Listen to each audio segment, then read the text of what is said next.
নমস্কার বন্ধুরা, Prius cooking হাবে সবাইকে স্বাগত জানাই।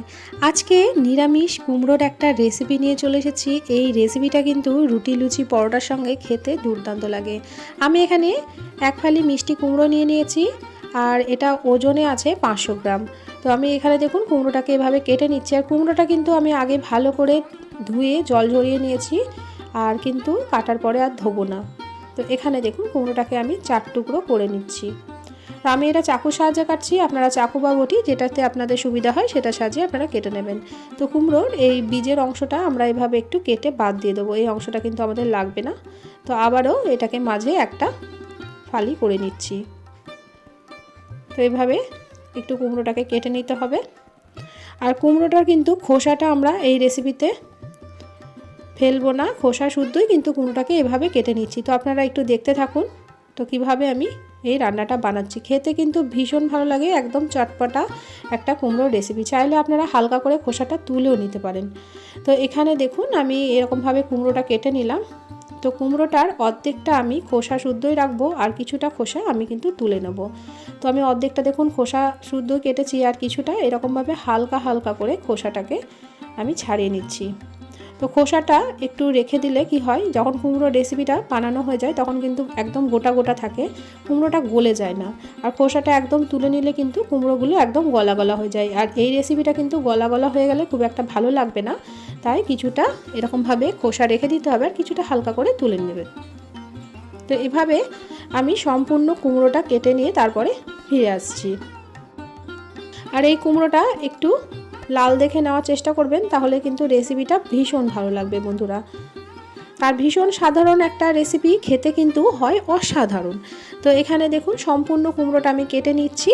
এখন আমি ফিরে চলে এসেছি, যেহেতু আগেই আমি ধুয়ে নিয়েছিলাম তাই কিন্তু কুমড়োটা কাটার পরে আর ধোবো না। আর এখানে দেখুন কিছুটা কুমড়োর আমি গোটা গোটা খোসা রেখে দিয়েছি, আর হালকা হালকা করে কিছুটা কুমড়োর আমি তুলে নিয়েছি। তো এবার চলুন রান্নাটা করা যাক। একটা কড়াই চাপিয়ে দিলাম, এবার কড়াইয়ের মধ্যে দিয়ে দিচ্ছি কিছুটা সর্ষের তেল। আমি রান্নাটা আজকে সর্ষের তেলেই করব, আর এই তেলেই কিন্তু সম্পূর্ণ রান্নাটা আমার হয়ে যাবে। এখানে 2 চামচ মতো সর্ষের তেল দিয়ে দিয়েছি। এবার এই তেলের মধ্যে দিয়ে দেব ছোট চামচের 1.5 চামচ পাঁচফোড়ন। পাঁচফোড়নের ফ্লেভারটা কিন্তু এতে ভীষণ ভালো লাগে। এবার দিয়ে দিচ্ছি একটা শুকনো লঙ্কা আর একটা তেজপাতা। খুব সামান্য একটু হিং দিয়ে দেবো। হিংটা কিন্তু ভীষণ ভালো একটা ফ্লেভার দেয় এই রেসিপিতে। যদি আপনারা হিংটা অপছন্দ করেন তাহলে এখানে স্কিপ করতে পারেন। 1 চামচ গ্রেট করা আদা দিলাম, আর দিয়ে দিলাম বেশ কয়েকটা কাঁচা পাকা লঙ্কা। আমি এখানে 3টে কাঁচা পাকা লঙ্কা কুচি করে দিয়ে দিয়েছি।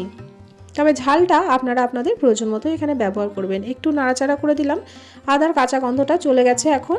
এখন এর মধ্যে দিয়ে দেবো কিছু গুঁড়ো মশলা। গ্যাসের ফ্লেমটা কিন্তু একদম লোতে করতে হবে। দিয়ে দিলাম 1 চামচ জিরে গুঁড়ো, 1 চামচ ধনে গুঁড়ো, আর কালারের জন্য দিয়ে দিচ্ছি 1 চামচ কাশ্মীরি লঙ্কার গুঁড়ো। ঝাল লঙ্কার গুঁড়ো কিন্তু আমি এখানে ব্যবহার করিনি, যেহেতু আমি এখানে লঙ্কা কুচির ব্যবহার করেছি। দিয়ে দিলাম পরিমাণ মতো হলুদ গুঁড়ো। যেহেতু গুঁড়ো মশলা ব্যবহার করেছি তাই দিয়ে দিলাম সামান্য একটু জল, যাতে মশলাগুলো তলায় ধরে না যায়। তো আবারও ভালো করে মশলাটাকে একটু কষিয়ে নিতে হবে। তো মশলাটা কষাতে কষাতে দেখবেন মশলা থেকে তেল ছেড়ে গেছে, তখনই বুঝতে পারবেন যে মশলাটা সুন্দরভাবে কষানো হয়ে গেছে। তো এখন দেখুন মশলাটা কিন্তু আমাদের খুব সুন্দর কষানো হয়েছে। মশলার কাঁচা গন্ধটা কিন্তু এখন একদমই চলে গেছে, আর মশলা থেকে কিন্তু সুন্দরভাবে তেল ছেড়ে গেছে। এখন এই পর্যায়ে আমরা দিয়ে দেবো কেটে রাখা কুমড়োটা। তো মশলাটা একটু কষিয়ে তারপরে কিন্তু এখানে কুমড়োটা দিতে হবে। আর কুমড়োটা কিন্তু আগে থেকে ভাজার কোনো প্রয়োজন নেই। তো কুমড়োটা দিয়ে মশলার সঙ্গে ভালো করে আরেকবারও কষিয়ে নিতে হবে, যাতে মশলার ফ্লেভারটা এই কুমড়োর মধ্যে সুন্দরভাবে চলে যায়। তো বন্ধুরা খুব হালকা করে আমি একটু কষিয়ে নিচ্ছি। গ্যাসের ফ্লেমটা এখন লোতেই রেখেছি, লোতে রেখে একটু কষিয়ে নিলাম 1 মিনিট মতো। এবার এই কুমড়োর মধ্যে দিয়ে দিচ্ছি স্বাদ অনুযায়ী লবণ। তো লবণটা দিয়ে আবারও ভালো করে একটু কুমড়োর সঙ্গে মিশিয়ে দিতে হবে। যেহেতু লবণের ব্যবহার করেছি তাই হালকা একটু জল ছাড়বে। এই রেসিপিতে কিন্তু আলাদাভাবে জলের ব্যবহার আমরা করব না। জলের ব্যবহার করলে কিন্তু এই রেসিপিটা একদমই ভালো লাগবে না। তো এবার এটাকে ঢাকা দিয়ে 1 মিনিট মতো আমি রেখে দেবো। তো 1 মিনিট পরে আমি ঢাকাটা খুলছি। তো আমি কিন্তু ঢাকা দিয়ে একদম লো ফ্লেমে রেখেছিলাম বন্ধুরা। তো এখন দেখুন কুমড়োটা কিন্তু প্রায় 60% মতো সেদ্ধ হয়ে গেছে। তো ঢাকা দিয়ে একটু রান্নাটা করতে হবে। তো এবার এর মধ্যে দিয়ে দেব কিছুটা কাসুরি মেথি। আমি এখানে ড্রাই রোস্ট করা কাসুরি মেথি হাতের সাহায্যে একটু গুঁড়ো করে দিয়ে দিলাম। কাসুরি মেথির ফ্লেভারটা কিন্তু এতে দুর্দান্ত আসে। আপনাদের হাতের কাছে যদি কাসুরি মেথিটা থাকে অবশ্যই করে কিন্তু দেওয়ার চেষ্টা করবেন। কাসুরি মেথিটা দিয়ে আবারও একটু নাড়াচাড়া করে দিলাম। তো আবারও এটাকে ঢাকা দিয়ে রেখে দেবো, আবারও 1 মিনিট মতো ঢাকা দিয়ে রেখে দেবো। তো একটু ঢাকা চাপা দিয়ে কিন্তু রান্নাটা করতে হবে। আর কুমড়ো কিন্তু খুব তাড়াতাড়ি সেদ্ধ হয়ে যায়। আর এখন দেখুন কুমড়োটা কিন্তু অনেকটাই সেদ্ধ হয়ে গেছে, কিন্তু গলে যায়নি। এই যে আমরা যেহেতু খোসাটা আমরা তুলিনি, তাই কিন্তু কুমড়োটা এরকমভাবেই গোটা গোটাই থেকে যাবে, গলে যাবে না কুমড়োটা। তো আবারও একটু ভালো করে নাড়াচাড়া করে দিচ্ছি।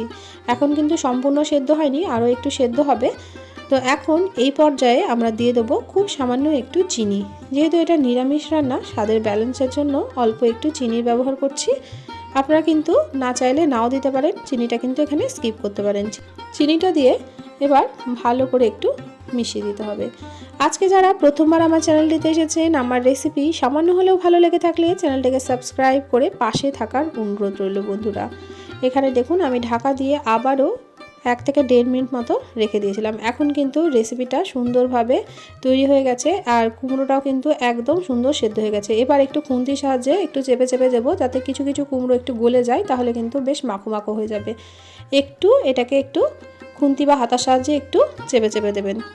সব শেষে এর মধ্যে দিয়ে দিচ্ছি 1 চামচ আমচুর পাউডার, আর দিয়ে দেবো খুব সামান্য একটু শাহি গরম মশলা। আমচুর পাউডারটা হাতের কাছে থাকলে অবশ্যই করে দেওয়ার চেষ্টা করবেন, তাহলে কিন্তু এই রেসিপিতে একটা টক টক ফ্লেভার আসবে। টক টক ঝাল ঝাল মিষ্টি মিষ্টি এই রেসিপিটা খেতে কিন্তু দুর্দান্ত লাগে। তো বন্ধুরা, আমচুর পাউডার আর গরম মশলাটা ভালো করে এই তরকারির সঙ্গে একটু মিশিয়ে দিলাম। গ্যাসের ফ্লেমটা বন্ধ করে এবার স্ট্যান্ডিং টাইমে রেখে দিচ্ছি কিছুক্ষণের জন্য, তারপর পরিবেশন করব। কেমন লাগলো আজকের রেসিপি অবশ্যই কমেন্ট করে জানাবেন। রেসিপি ভালো লাগলে প্রিয়জনদের সঙ্গে শেয়ার করতে কিন্তু ভুলবেন না। চ্যানেলে নতুন বন্ধু হয়ে থাকলে চ্যানেলটিকে সাবস্ক্রাইব করে পাশে থাকার অনুরোধ রইল। আজকের মতো আসি, দেখা হবে অন্যদিন অন্য একটা রেসিপির সাথে।